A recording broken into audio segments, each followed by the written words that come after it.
He's a talentless boy who transfers to a school of elites and ends up living with 3 genius sisters while trying to fulfill his mother's final wish. The story begins with a painfully average boy named Yu who gets transferred to the Seika Academy of the Elites only because his mom happens to be a legendary prodigy who graduated from there. Yu steps into the boxing ring and gets absolutely wrecked by the vice captain of the martial arts club, who calls him a pathetic weakling. Seeing his poor performance, the crowd doesn't hold back either, tossing insults left and right, wondering how someone this clueless could possibly be the son of Sabara Ayase. Yu gets back on his feet, trying to fire himself up with memories of his late mother, whose beauty and acting skills were admired across the globe. Sabara was so gifted that she graduated at the top of her class from a prestigious international university. His opponent, in a strange twist of encouragement, tries to stir something inside Yu, claiming that the school's 3 royals are waiting to witness the hidden power within him. But Yu keeps insisting that he's never been into sports or received any kind of training, yet everyone continues to dump their expectations on him. Frustrated, he yells out the obvious truth that he's not his mother and charges straight at the trainer in what looks like a dramatic burst of untapped power. The crowd braces themselves, expecting something huge, only for Yu to land a couple of soft pokes that don't even make the trainer flinch. The trainer dude gets angry and slams our guy straight into the ground, making it painfully clear once again that Yu is nothing more than a disappointment. Everyone who had placed their hopes on him gets smacked in the face with cold, hard reality. But this isn't anything new for Yu. He's been carrying this weight since the moment he showed up in the world. Yu then smirks and throws a jab at the trainer, tossing out some half-cooked line about how the more average someone is, the more they obsess over talent like it's some holy grail. For a second, the trainer catches this strange spark in Yu's eyes, a familiar intensity that mirrors the gaze of a top-tier actress. He realizes that Yu probably failed to walk away with Sabara's skills, but there's no denying he ended up with her looks.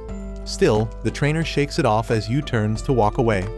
Right then, his sidekick comes rushing over, reminding him that the royals are watching this rookie like hawks. That little reminder finally pushes him off the deep end, and now he decides he's just going to beat the talent into him, lifting his arm to deliver one last brutal move meant to whip Yu into shape. But just before the punch can land, an orange-haired fighter storms in from out of nowhere and sends the trainer flying, calling him a complete disgrace to martial arts for picking a fight with amateurs. Everyone in the dojo calls her captain.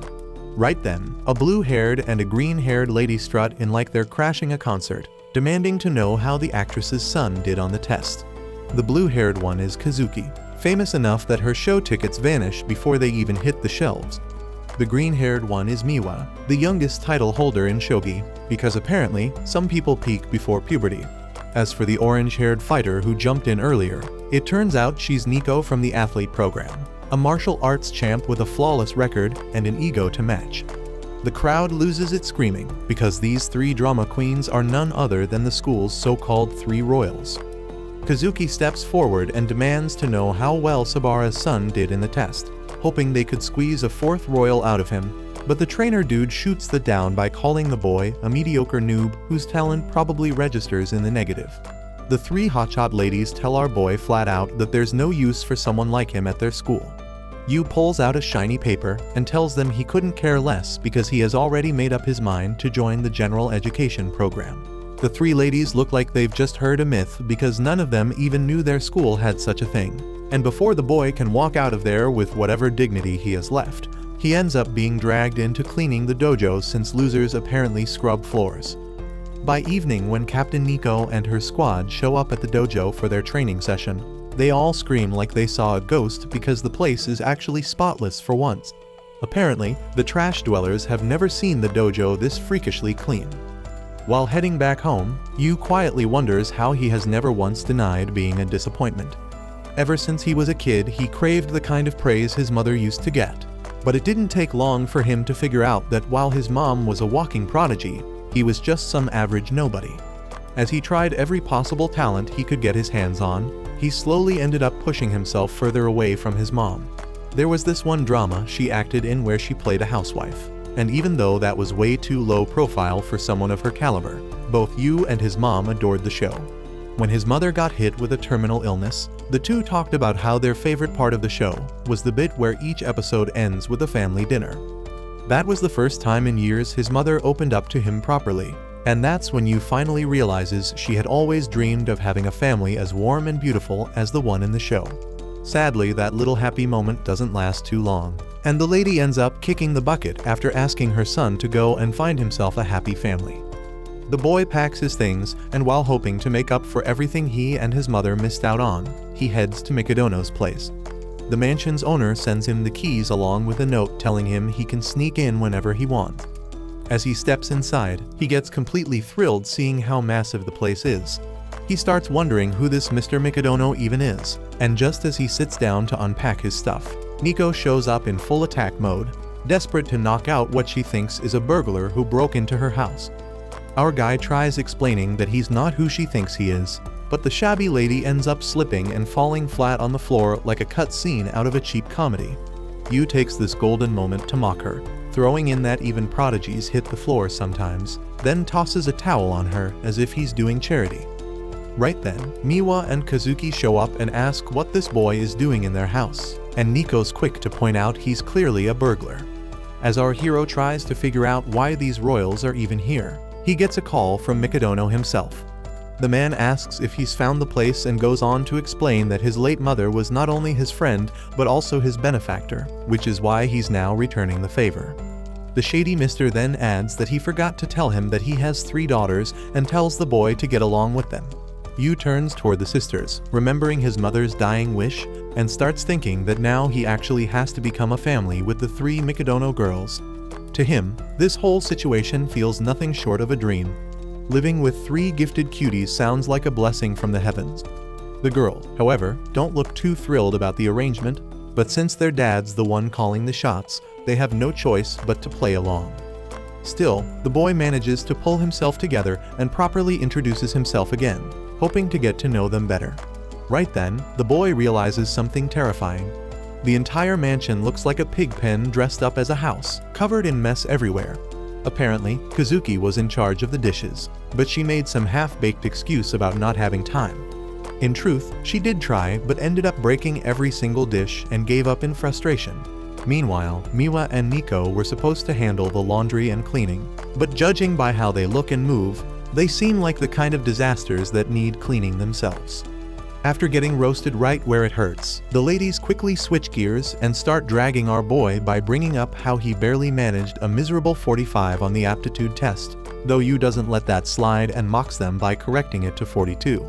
While the 3 of them keep bickering and throwing around useless complaints, they glance around and slowly notice that everything is suddenly shining like a 5-star hotel lobby. Turns out, while they were busy running their mouths, the boy had already turned into some sort of cleaning wizard. The next morning, our boy wakes up hoping to get to know the ladies better over breakfast since there's no school today. He plans to rest up a little, but that idea dies quickly thanks to non-stop earthquakes shaking the whole place, which turns out to be Nico casually splitting tiles with her bare fists in her personal dojo. After witnessing that madness, he heads over to check on the others. Miwa's busy playing shogi and arguing with an AI, while Kazuki looks like she's running a drug lab, tossing random stuff into a blender and making a suspicious milkshake that might either poison someone or kill them outright. When he asks what she's doing, Kazuki mocks him and says it's just their version of a morning routine, the same way people like him need to brush their teeth and do other basic stuff. As Yu tries suggesting dinner together, the eldest Mikadono daughter tells him to handle the house since they'll all be out with packed schedules and rehearsals. He then turns to Miwa to invite her for breakfast, but she's already downing juice, probably fueling her brain with all the sugar it needs. Feeling crushed, the non-prodigy in a house full of geniuses walks to the kitchen, thinking how it's just like it used to be with his mom, who only ever cooked for herself, proving just how self-centered prodigies can get. He wonders how he failed to connect with his own family, yet somehow thought he could pull that off with complete strangers. Just when he sits down to enjoy breakfast, Nico walks in. Though she clearly wants to eat all the neatly baked food, she controls herself and claims it's an unbalanced meal for her. Yu starts licking the food to tempt her, but she loudly complains about the excessive carbohydrates and lipids, adding that she still needs at least 20 more grams of protein along with vitamin B. Yu finds it ridiculous how someone needs to calculate nutrients before eating. Nico explains that for her, eating right is just as important as training.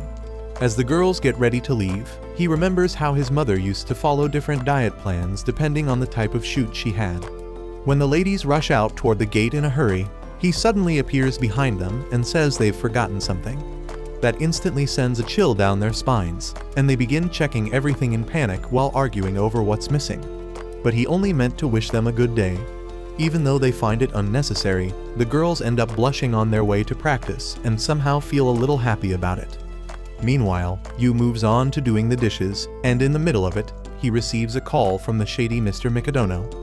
The man informs him that he won't be around much due to his responsibilities, which basically leaves Yu stuck alone with the three girls.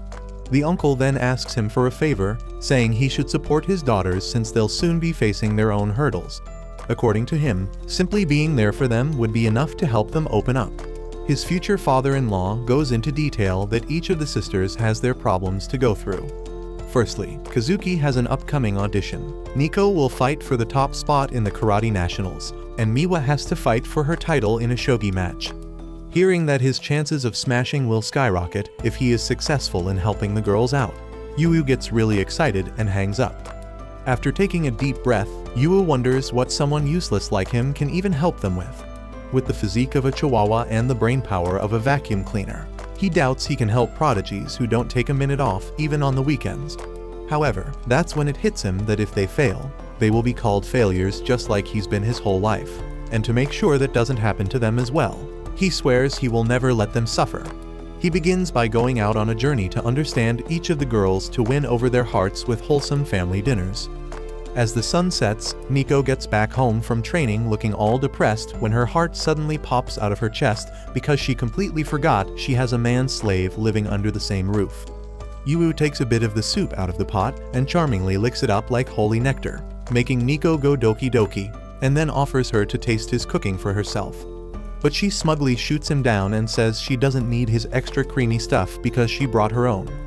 After finishing her bath, she steps out looking like a queen only to find the little guy deep in the zone cooking up something so good even the Rock smells it from across the street. Yu goes through dozens of recipe books and locks in every detail to craft the ultimate dinner. Watching him go so hard even after she brushed him off earlier seriously gets under Nico's skin. Just then, Miwa walks in, and Yu grins like a proud chef announcing he's about to serve soup so good it will curl her toes. Seeing him act like a complete dork, the girls assume he's just running his mouth again. That's when Nico remembers the old days when the sisters had a private chef cooking 5-star meals with premium ingredients.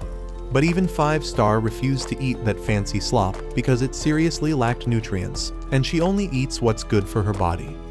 Later that night, the redhead is in her room chugging down Taco Bell like a starving African when curiosity finally wins her over. So she sneaks into the kitchen, sees Yu isn't there, and spots a fine feast waiting on the table. That's when Yu jumps out from behind and hits her with a surprise nutrition attack and drops facts like the meal's packed with protein, vitamins, and minerals more than enough to get ripped, plus his secret sauce to help it all go down smooth. Overwhelmed by the stats, she admits defeat and Yu collapses because he is drained from talking to a diet expert the entire day just to craft the perfect dinner for her. Realizing how much effort he put in, Nico turns redder than a ripe tomato and finally sits to give it a try. The second it hits her taste buds, she tells him to pass her compliments to the chef. Yu, meanwhile, starts to wonder if he really can tame her with food the way he tames cats in Minecraft, but his goofy face makes her visibly uncomfortable. Meanwhile, Miwa's already drooling at the sight of the spread and tries to sneak downstairs for a bite. But Yu catches her mid-sneak and starts bombarding her with nutrition facts until she gives up and joins the table like a normal person. Hearing that he tailored the food for Miwa too, Nico's respect for Yu spikes through the roof. Miwa points at her sister's rare soft expression and notices it's been a while since she's looked like that, and also notices Nico's packed on a few pounds. Nico snaps back that Miwa's not exactly model material herself, but Miwa just laughs because all the goods go up top while the rest fuels her galaxy brain. While Yu is satisfied watching the sisters chat, Kazuki walks in and is instantly disgusted to see them eating together at the table like some kind of wholesome family. The Riz Lord sneaks up on her and casually lets her know he's got some brown rice packed with B12 for her skin, along with a salmon marinade full of antioxidants to wipe out all the depression from her long day at work. His pitch nearly works, but she shuts him down cold and refuses to be charmed like her weak-willed sisters. Nico snaps back and defends Yu's weak-willed tensions, but Kazuki makes it crystal clear she isn't against family bonding, and it's just that eating a peasant's cooking at the same table like a normal family doesn't quite suit the princess. And just like that, the last sliver of Yu's self-respect vanishes into the shadow realm. Seeing him look like his grandma just died, Nico grabs the plate from his hands and starts eating to cheer him up. But Yu recovers instantly and strongly warns her that if she keeps stealing extra servings, she really will turn into a chubby teddy bear. Miwa is baffled whether he even wants them to eat his cooking or not, while Nico nearly pops an aneurysm from his disrespect. Yu politely declares that it's his job to track everything that comes in or out of her body, and his outrageous wording nearly makes Nico explode in embarrassment. 3 days have passed since Yu moved in with the Mikadono sisters, but despite his tireless efforts, Kazuki still refuses to touch anything made by his filthy hands. Recalling their father's order to help the girls reach their full potential, Yu channels his inner Lelouch and makes a plan A. During break time, high-pitched squeals echo through the halls as a crowd of girls swarms Kazuki-senpai like moths, showering her with bottom-tier praise. Yu's jaw hits the floor at how wildly popular she is, but he braces for impact and waves hello at the pack with a big smile. The girls instantly recognize him as that talentless bum, and Kazuki tells him to be gone before he taints her divine aura with his loser energy while shooting him a glare like he's used toilet paper. But Yu calls her a meanie as he announces he stayed up all night trying to win her over, and he has something only he can give her, and he is sure she would love it, obviously talking about his cooking. The girls are wildly flustered, so Kazuki shouts at Yu to stop misleading everyone with his nasty statement and swears she's going to make him pay for this when they're back home, which digs the hole even deeper. Her army of fans bombards her with questions, so Yu uses the chaos to slip away. Later, Yu meets up with Nico to strategize on how to win over Kazuki and ends up shocked at how much the karate club depends on her. But as soon as she spots him, Kazuki remembers his outrageous claim from the day before, and the sheer audacity of him showing his face again makes her livid. Her devoted simps instantly question who this fool thinks he is calling her by her first name so casually, but one look at the Demon Queen sends them running. Yu quickly realizes he won't make it out in one piece if he keeps this up, so Miwa is officially the only card he has left to play. Elsewhere in the school, Miwa is busy playing shogi on her phone when she hears her classmates struggling over a problem. She does some quick math and bluntly says they must really be deficient in brain cells if they can't even solve something that easy. As expected, the girls make a quick exit with their last shred of respect intact, and Yu watches them on their way out. He walks into class, but after sensing Miwa's completely different mood at school, he tones down his excitement. Yu politely invites her to join him for lunch in the cafeteria, but she tells him to get lost. When Miwa realizes he won't give up, she power walks out of class, and he keeps following her around the school. He stubbornly chases her even after she insists he leave her alone, and before they know it, she's laughing happily as she runs away like it's a game of tag. After playing around, the obviously not athletic duo pants like dogs with asthma, and he points out that she seems like the silent kid in class. Hearing that, she confesses that the low-wit conversations of average high school girls are too hard to relate to because she is one of the royals. When Yu says he can relate, she stares in raw confusion at how that's even possible. Sitting down with peak confidence, he says he's also pretty royal, or rather royally short, intellectually disabled, and a royal failure despite the charming looks he inherited from his amazing mother. He tries to explain to her that being different is not really a bad thing, and in the middle of his motivational TED talk, Yu forgets what he was even talking about, which really gets on Miwa's nerves. But after roasting him for a bit, she calls him a baka, her little baka. While eating lunch, Yu tells Miwa he's looking for a way to win Kazuki over because he's running out of straws to grasp. So she tells him that when she was 3, she saw her sister really happy when their mother made a meal special just for her. But that's pretty much all she remembers, which leaves Yu utterly shocked because his goldfish brain can't even remember what he did 5 minutes ago. But with that one clue, he gets back into the kitchen and starts theorizing what dishes her mom used to make for her. Just then, Kazuki appears from behind, looking like a zombie, and when he asks her a question, she falls with a heavy thud because she has a really bad fever. Later in her room, the princess argues it really wasn't a big deal, and that she was just tired. But Miwa gets third-degree burns just touching her forehead, and Nico tries to slap a cooling pad on her while the stubborn sister fights back.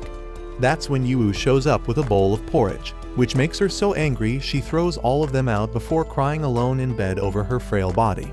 Yu realizes she knows how easily she gets sick and still continues her rehearsals without fail. He leaves the porridge at her door, but after the second time she sends it back, he barges into the ungrateful gremlin's room and gets chewed out by her.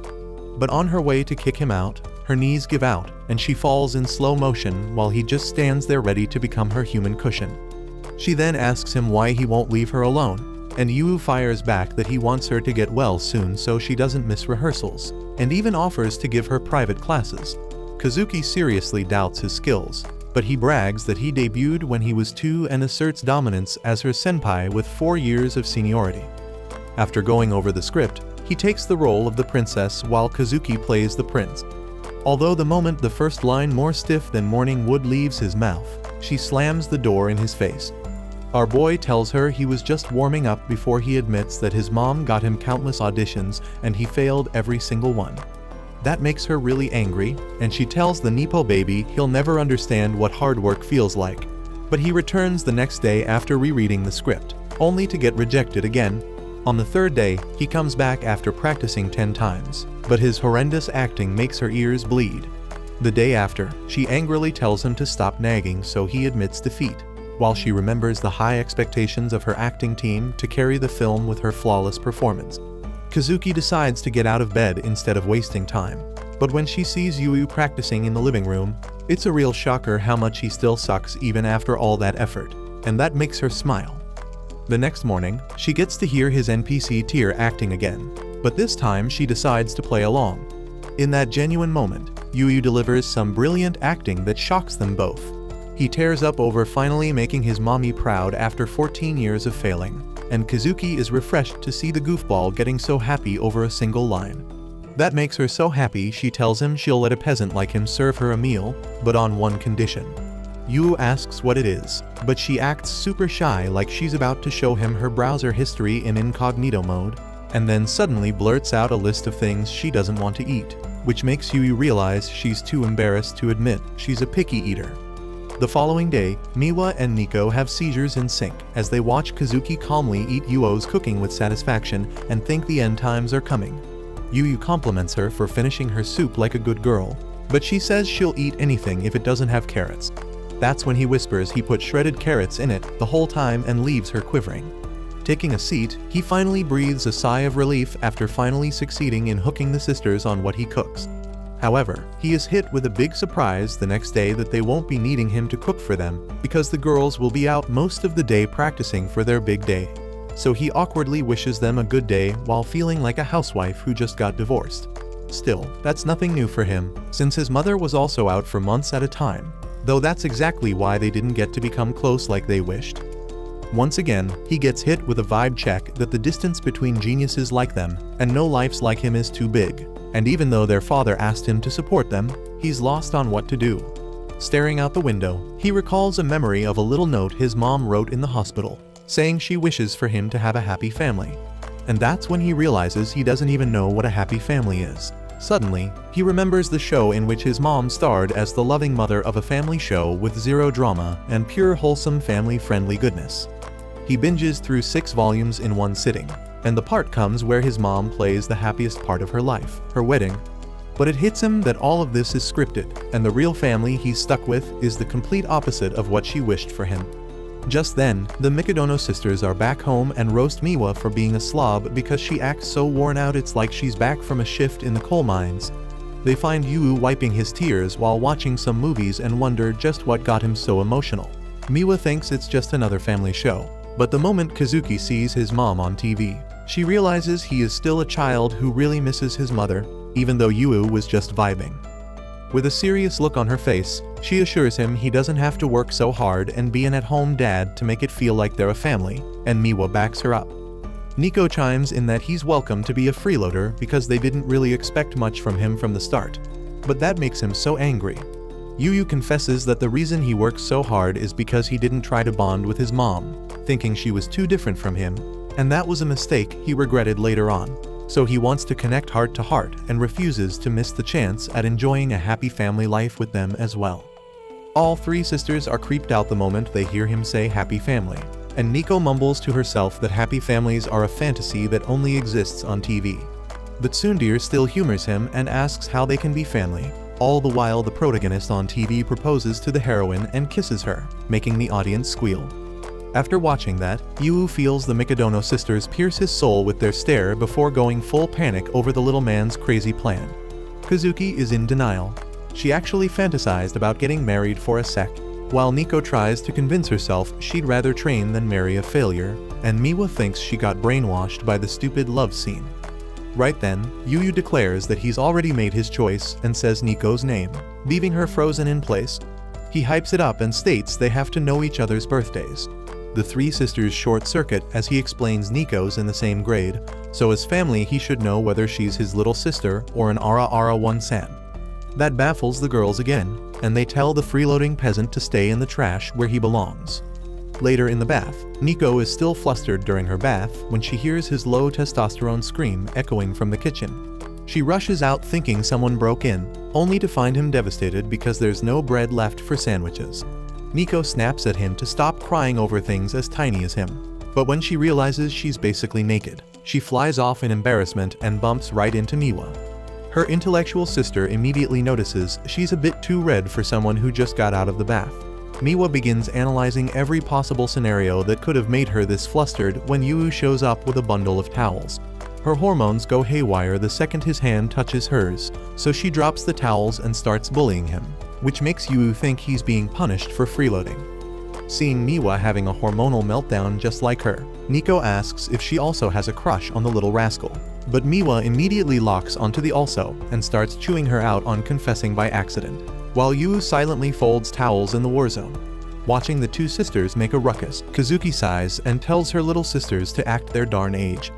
Yu asks for her help putting a pot away on the top shelf, and the charming princess asks if he needs anything else after she's done. When Yu thanks her with a charming smile, she acts cool as it obviously didn't make her melt, until her sisters catch it and call her out, triggering a heated threesome over who's the biggest idiot in love. Eventually, Yu gets fed up and tells them all to knock it off because they're family. He also admits he has no clue what they're fighting about, which leaves the girls staring at him in raw disappointment. After they leave, he sighs and then notices they've left the entire living room in shambles. While cleaning up, Yu quietly reflects that real life will never be as perfect as it looks on TV. Even then, the dinner they shared is a memory he'll always treasure. He finds himself wishing for a happy life with them. And that's when he stumbles across an unexpected treasure, a photo of the Mikadono trio as adorable little kids. He instantly overdoses on the cuteness and wonders how they went from that to what they are now. He wishes he could take a new photo of them under the cherry blossom tree, and decides to ask around about who forgot the picture. But when he checks with the sisters, all three immediately slam the door in his face. That only fuels Sherlock Holmes' suspicions that one of them is hiding something. And if someone's holding on to this photo, it means deep down one of them misses the good old family days just like he does. However, the next morning all three sisters go their separate ways, shutting down his private investigation before it begins. Still, he's impressed to learn that these prodigies travel all over the country and decides to dig deeper into where their events are being held. And that's when he hits the jackpot. Later that night, Yu warms up some milk to help Kazuki sleep better, but Miwa and Nico look visibly annoyed because they forgot to book a hotel room. Right on cue, their knight in shining sarcasm stuns them by revealing he already booked a hotel for them. He hands them 2 separate maps and cheekily wishes them a happy stay because he picked out a 5-star place for them. Miwa's not that thrilled and pouts that she can't be happy eating trash food for 2 days, and Nico agrees. That's when the cheeky gremlin asks if she's saying she can't even go a single day without him, making her cheeks redder than roses. The smug goblin grins widely and says he's happy to join them. Later at the shogi tournament, Miwa dominates her opponent like a boss within seconds, leaving everyone stunned by her raw talent. On her way out, a woman informs her that her next match will be against a 4th grade master, so it might be a challenge. But Miwa walks off looking bored and thinks about practicing with AI at the hotel. That's when a breathtaking view of cherry blossoms completely captivates her. She recalls wholesome memories from their childhood and heads back to the hotel, only for her jaw to crash into the basement on seeing a disguised Kazuki checking in at the counter. The two sisters immediately start questioning each other, and in the middle of that Nico also makes her entrance and drops her bag in pure shock. Finally catching on, Miwa asks the Flamehead if her tournament is also in the same town. Yu shows up all smug and comments how it's pretty wrong for three sisters to not even know each other's destination. He proudly reveals that since they don't talk, he made time for them to do exactly that. The sisters start raging when they learn he booked them into the same room, but Yu just pretends he's done them a huge favor by giving them a chance for a classic girl talk all night. Putting that aside, they ask what he's doing here, and Yu declares himself their official guide for the festival, while secretly scheming to take a family photo whether they like it or not. However, the sisters gang up on his dumb idea, so he tries to convince them there's a famous shrine they can visit to pray for luck. Nico shoots him down, saying she's not a failure like him who needs luck. But Yu argues that even top prodigies from Hollywood go there because faith unlocks a whole new level of confidence. Plus, it's a great way to blow off steam from their depressing routines. He finally wins them over by mentioning the fresh seafood since it's an oceanside town, and that leaves the girls, especially Kazuki, with no choice. She says it's all for her Insta page and suggests they go shopping for some tasteful drip. With that, they head to a kimono store Yu looked up beforehand, and the shopkeeper ladies are dazzled by the three legends suddenly appearing. They get excited and choose a mature-style kimono for Kazuki to match her grace, while Miwa picks a kitty-themed one to suit her playful personality. But when Yu turns to find Nico, she's still sitting there looking annoyed, so he asks if she doesn't like kimonos. He points out that there are tons of styles, but she grumbles that she wouldn't look good in one anyway. The shop lady then brings her a sharp design to match her handsome personality, but Nico flashes back to when she once wanted a girly dress, and their father never let her buy anything feminine. She snaps at the shop lady, but right then Yu shows up with a kimono that radiates peak femininity, and says he thinks it's perfect for her because she's the cutest girl he knows.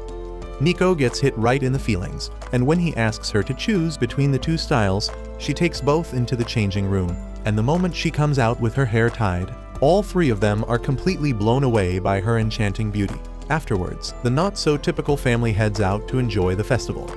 Miwa mentions that she's starting to feel hungry, prompting Yu to remind her to stay close and not wander off too far. Just then, the crowd recognizes Kazuki, and in no time, a swarm of people rushes toward her like a pack of fans desperate for an autograph. Yu had hoped the sisters would grow closer through this outing, but from the way things are unfolding, Kazuki seems to have switched into work mode. While she watches her sisters enjoy their food, Kazuki briefly feels a tinge of nostalgia but brushes it off. At the same time, a girl nearby, who clearly has no interest in Kazuki, urges her friend to hurry up and follow her. However, as she turns away, her sandal breaks and she starts falling forward. Before she hits the ground, Kazuki catches her and ends up impressing even the ones who weren't her fans.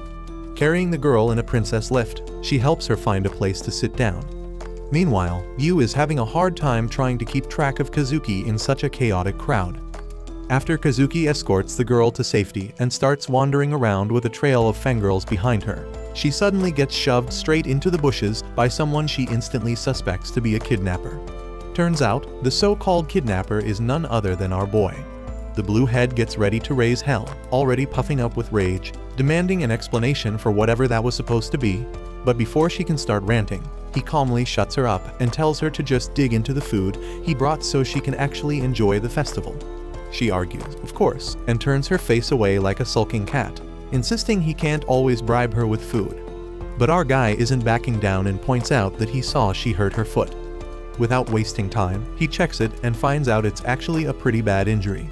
While carefully wrapping it up, he drops a few wise words about how she doesn't need to fit into anyone's expectations and should just be whoever the hell she wants to be.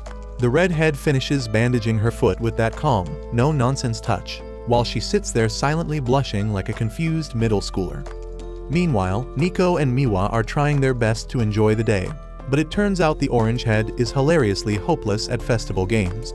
Her face turns redder than a boiled tomato as she keeps failing to catch even a single salmon, flailing around like she's fishing with her eyes closed. Just then, both of them freeze when they spot their elder sister walking over to join them, and right beside her is Yu, who somehow convinced her to wear a sus mask to help her go incognito. Yu then suggests a match, teaming up with Kazuki, while the other side gets stuck with Nico and Miwa. Nico immediately takes a jab at her sister, saying she should wear that creepy smiley mask all the time since her usual face looks like she's ready to kill someone. Kazuki smiles under the mask and the match kicks off.